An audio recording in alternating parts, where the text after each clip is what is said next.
கண்மணி அன்புடன் அடுத்த வர எபிசோடில் பார்த்தீங்க அப்படின்னா இந்த மாதிரி கண்மணிக்கு பார்த்தீங்க அப்படின்னா தீக்காயம் ஏற்படுற நிலமை வந்துச்சு. ஆனால் பார்த்தீங்கன்னா அதுலேருந்து அன்பு எப்படியோ கண்மணியை காப்பாற்றி ஹாஸ்பிட்டலில் அட்மிட் பண்ணிட்டாங்க. கண்மணி இப்போ ரொம்பவே நல்லா இருக்காங்க. ஆனால் கண்மணிக்கு இப்படி ஆனதுனால அன்பு ரொம்பவே துடிச்சு போயிட்டாங்க. இதை பார்த்த கண்மணி வந்து நமக்கு ஒன்றுனா எதுக்காக இவர் இப்படி துடிக்கணும், எதுக்காக நம்ம வந்து காப்பாற்றணும், அப்படியே விட்டுற வேண்டியது தானே. நம்ம மேலே லவ் இல்லை பாசம் இல்லை அப்படின்னா சும்மா தான் நம்மள்ட்ட பேசுவார் அப்படின்னா எதுக்கு இவ்வளோ தூரம் துடிச்சிருக்கணும், அப்போ இவ உண்மையிலே நம்மளை லவ் பண்ணுறாங்களா அப்படின்னு சொல்லிட்டு கண்மணிக்கு இப்போ தான் புரிய வருது.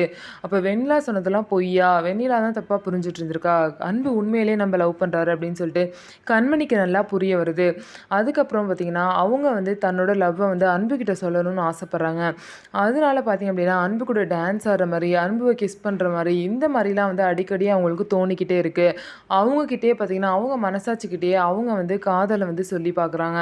ஸோ கூடிய சீக்கிரம் அன்பு கண்மணியும் அவங்கக்குள்ளே உள்ள காதலை சொல்லி ஒன்று சேருவாங்களா அப்படின்னு சொல்லிட்டு நம்ம வெயிட் பண்ணி பார்க்கலாம். ஸோ வெண்ணிலா என்னதான் வந்து கெட்ட எண்ணத்தோடு அவங்கள பிரிக்கணும் அப்படின்னு நினச்சாலும் அவங்க 2 பேருக்குள்ள காதல் பார்த்திங்க அப்படின்னா அவங்கள என்றைக்குமே பிரிக்காது, சேர்த்து தான் வைக்கும். ஸோ என்ன நடக்க போகுதுன்னு சொல்லிட்டு வெயிட் பண்ணி பார்ப்போம்.